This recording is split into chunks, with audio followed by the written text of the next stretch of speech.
तारीख 22 दिसंबर 2024। New York city के एक सबवे स्टेशन पर एक लोकल ट्रेन खड़ी थी। दरवाज़ा खुला था उसका और अंदर एक महिला चल रही थी।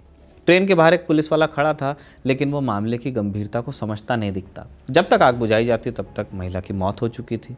कुछ समय बाद पुलिस ने एक संदिग्ध को गिरफ्तार किया जिसका नाम सेबेस्टियन ज़ेप्टा बताया गया। ग्वाटेमाला का नागरिक है ये। अमेरिका में वो अवैध तरीके से पहुंचा, लेकिन कब और कैसे इसकी जानकारी बाहर नहीं आई है। मृत महिला की पहचान को भी जाहिर नहीं किया गया है।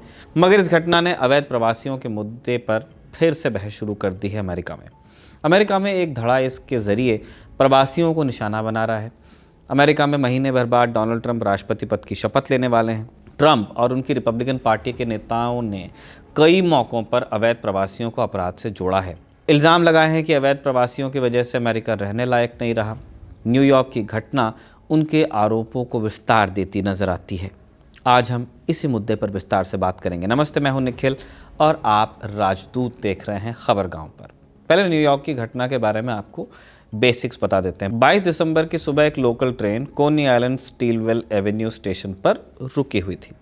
ट्रेन की लास्ट बोगी में एक महिला चुपचाप बैठी थी। तभी एक शख्स ट्रेन में घुसा। उसने अपनी जेब से एक लाइटर निकाला और महिला के कपड़ों में आग लगा दी। इसके बाद वो प्लेटफॉर्म पर जाकर के बैठ गया। रिपोर्ट्स के मुताबिक आग लगाने से पहले या बाद में उसने महिला से कोई बात नहीं की, नहीं उनके बीच कोई झगड़ा हुआ था। पुलिस ने भी इस चीज़ की तो पुष्टि की है कि कोई कन्फ्रंटेशन नहीं था। इससे ये पता चलता है कि दोनों एक दूसरे को पहले से नहीं जानते। जब स्टेशन पर मौजूद लोगों ने ये देखा, उन्होंने पुलिस को इत्तला की, लेकिन पुलिस ने आते ही आग बुझाई नहीं। कम से कम वीडियोस में यही दिख रहा है। और जब तक आग बुझाने का इंतज़ाम किया जाता तब तक महिला की जान जा चुकी थी। बाद में पुलिस डिपार्टमेंट से सवाल पूछा गया कि आपके ऑफिसर्स ने आग क्यों नहीं बुझाई, तो उनका कहना था कि मौके पर मौजूद पुलिस ऑफिसर क्राइम सीन को सिक्योर कर रहा था। पीड़ित महिला कौन थी? जिस वक्त हम ये वीडियो रिकॉर्ड कर रहे हैं राजदूत का, उस समय तक महिला की पहचान जाहिर नहीं की गई। बस इतना पता चला है कि महिला बेघर थी और वो अक्सर ट्रेन में ही सो जाया करती थी। संदिग्ध का पता कैसे चला? सीसीटीवी फुटेज के सहारे पुलिस ने उसकी तस्वीरें सर्कुलेट की। कुछ देर बाद लोगों ने उसे पहचाना और उन लोगों ने 911 पर कॉल किया, जैसा वहाँ का 100 का नंबर है वो। फिर पुलिस ने उसे गिरफ्तार किया। उसकी पहचान सेबेस्टियन ज़ेप्टा के तौर पर हुई, हमने पहले भी बताया। अब ये पहुँचा है ग्वाटेमाला से, अवैध तरीके से यूएस आया है। 2018 में उसे एक दफ़ा डिपोर्ट भी किया जा चुका है, लेकिन वो दोबारा अवैध तरीके से यूएस पहुँच गया। ज़ेप्टा के पास अपना घर नहीं है। वो समरिटन डेटॉप विलेज में रह रहा था और ये संस्था बेघर और नशे की लत से परेशान लोगों को घर और सपोर्ट देती है।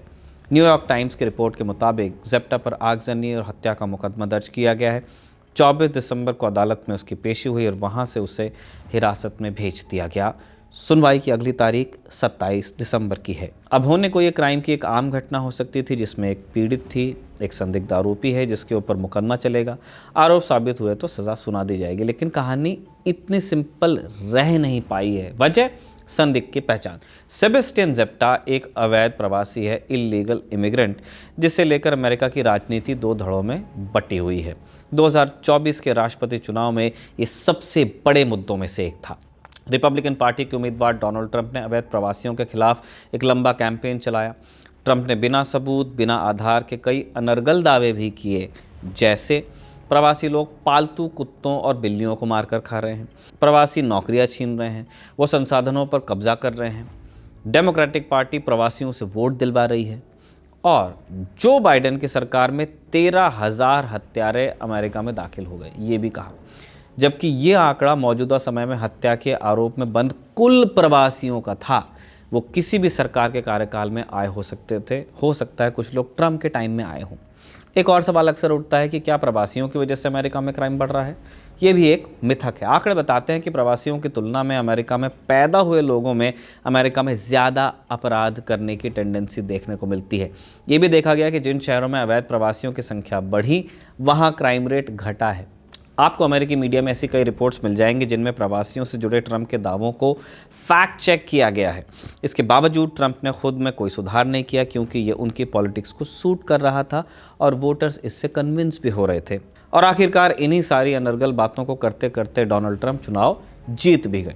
ओपिनियन पोल्स कराने वाली संस्था गैलप के एक सर्वे के मुताबिक जुलाई 2024 में 55% लोग प्रवासियों की संख्या में कमी का समर्थन कर रहे थे। अक्टूबर 2024 में न्यूयॉर्क टाइम्स सिएना कॉलेज ने एक सर्वे किया। इसमें 57% वोटर्स अवैध प्रवासियों को डिपोर्ट करने के पक्ष में थे और इनमें बड़ी संख्या में डेमोक्रेट्स भी थे। उनमें से बहुतों ने अपनी विचारधारा से इतर जाकर ट्रंप को वोट किया है और ट्रंप की जीत में उनकी भूमिका भी काफ़ी अहम रही। अभी जान लेते हैं कि प्रवासियों का मुद्दा अमेरिका की राजनीति का फोकल पॉइंट कैसे बना। अमेरिका में प्रवासियों का आना जाना कोई नई बात नहीं है, उसको लैंड ऑफ माइग्रेंट्स ही कहा जाता है, लैंड ऑफ इमिग्रेंट्स। दूसरे देशों से गए लोगों ने वहाँ की अर्थव्यवस्था में काफ़ी योगदान किया है, लेकिन पिछले कुछ बरस में अवैध प्रवासियों की संख्या बढ़ी है और उनका जाना सिर्फ काम करने और कमाने तक सीमित नहीं रहा है। Council on foreign relation CFR की रिपोर्ट के मुताबिक 2013 तक सबसे ज़्यादा अवैध प्रवासी मेक्सिको के होते थे। वो अमेरिका का दक्षिणी बॉर्डर पार करके जाते थे और उनका फोकस काम पर होता था, लेकिन 2013 के बाद ये ट्रेंड बदला। मेक्सिको के अलावा सेंट्रल अमेरिका, अफ्रीका और एशिया से जाने वाले अवैध प्रवासियों की संख्या बढ़ी। भारत से जाने वाले प्रवासियों की संख्या बढ़ी, अवैध भी हैं बहुत सारे, उनमें अधिकतर काम की बजाय शरण लेने की फिराक में जा रहे हैं। ऐसे अधिकांश लोगों को बॉर्डर पर ही पकड़ लिया जाता है, कई मामलों में डिपोर्ट किया जाता है, लेकिन कुछ मामलों में अवैध प्रवासियों को अपील करने का अधिकार मिला हुआ है। जब तक अपील पर फैसला नहीं आता उन्हें बाहर नहीं निकाला जाता है। 2023 में इमिग्रेशन कोर्ट्स में 28 लाख से ज़्यादा मामले पेंडिंग थे और इसका सीधा असर सरकार के खजाने पर तो पड़ेगा ही। वहीं स्थानीय लोगों को लगता है कि ये सब पैसा उनके टैक्स से जा रहा है। अगर उन्हें रहने की इजाज़त मिल गई तो संसाधन बांटने पड़ेंगे, नौकरी के अवसर कम हो जाएंगे, रहने की जगह महंगी हो जाएंगी, वगैरह वगैरह। जैसे ही इन आशंकाओं में क्राइम का पुट आया, प्रवासियों के खिलाफ नफरत बढ़ जाती है। अमेरिका की कहानी यहीं तक। अब कुछ बोनस खबरें आपको बताते हैं। पहली खबर ग्रीनलैंड से है। डोनाल्ड ट्रंप की धमकी के बाद डेनमार्क ने ग्रीनलैंड का रक्षा बजट बढ़ा दिया है। 24 दिसंबर को डेनमार्क सरकार ने 13,000 करोड़ के रक्षा बजट की घोषणा की। 23 दिसंबर को ट्रंप ने कहा था कि उनकी सरकार ग्रीनलैंड को खरीदना चाहेगी। इस पर ग्रीनलैंड के प्रधानमंत्री ने कहा था कि हम बिकाऊ नहीं हैं। ग्रीनलैंड दुनिया का सबसे बड़ा आइलैंड है। ये यूं तो नॉर्थ अमेरिकी महाद्वीप का हिस्सा है, लेकिन इस पर यूरोप के देश डेनमार्क का कंट्रोल है और ग्रीनलैंड को अधिकतर मामलों में स्वायत्तता मिली हुई है। ग्रीनलैंड में अमेरिका का एक स्पेस सेंटर पहले से है। ये अमेरिका के लिए सामरिक तौर पर भी अहम है क्योंकि यह नॉर्थ अमेरिका से यूरोप तक जाने का सबसे छोटा रास्ता है। ग्रीनलैंड पर प्राकृतिक संसाधनों का भी बड़ा भंडार है और इसके अलावा आर्कटिक सागर पर कब्जे की लड़ाई में भी इसकी भूमिका अहम हो जाती है। इसलिए अमेरिका इसे खरीदने की कोशिश करता रहा है। 1860 में अमेरिका के तत्कालीन राष्ट्रपति एंड्रू जैक्सन ने सबसे पहले ग्रीनलैंड को खरीदने का विचार दिया। डोनाल्ड ट्रंप ने सबसे पहले 2019 के कार्यकाल में पेशकश की थी और तब ट्रंप का पहला कार्यकाल चल रहा था और इस पर डेनमार्क की सरकार ने कहा था कि यह प्रस्ताव अपने आप में बेतुका है। इससे नाराज ट्रंप ने डेनमार्क का राजकीय दौरा कैंसिल कर दिया था। इस तरह की चीज़ें ट्रंप करते हैं। डोनाल्ड ट्रंप ने सिर्फ ग्रीनलैंड को लेकर ऐसा बयान नहीं दिया है। पिछले दिनों उन्होंने कहा था कि पनामा नहर पर कब्जा कर लेंगे, वो भी हमने आपको राजदूत में बताया था। कनाडा को लेकर भी ट्रंप की सोच डाइसी है और वो कहते हैं कि अमेरिका का 51वां राज्य है कनाडा। मस्त आदमी है ये। दूसरी खबर कजाकिस्तान से है। 25 दिसंबर को कजाकिस्तान के अकताऊ में अजरबैजान एयरलाइंस का एक प्लेन क्रैश हुआ जिसमें 72 लोग सवार थे। इनमें से 29 लोगों की जान बच गई है। ये प्लेन अजरबैजान की राजधानी बाकू से रूस के चेचन्या जा रहा था। फॉग की वजह से प्लेन को कजाकिस्तान के अक्ताऊ भेजा गया, लेकिन लैंडिंग से पहले ये क्रैश कर गया। आज के राजदूत में बस इतना ही। आपको वीडियो कैसा लगा हमें कमेंट बॉक्स में बताइएगा। खबरगांव को लाइक, शेयर और सब्सक्राइब आपको करना ही है। और आज राजदूत जो आपके लिए तैयार हुआ है उसमें हमारे अलावा तीन अभिषेक लगे हैं। लिखने वाले अभिषेक हैं और रिकॉर्ड करने वाले में 2 अभिषेक हैं। तो ये अभिषेक क्यूब है।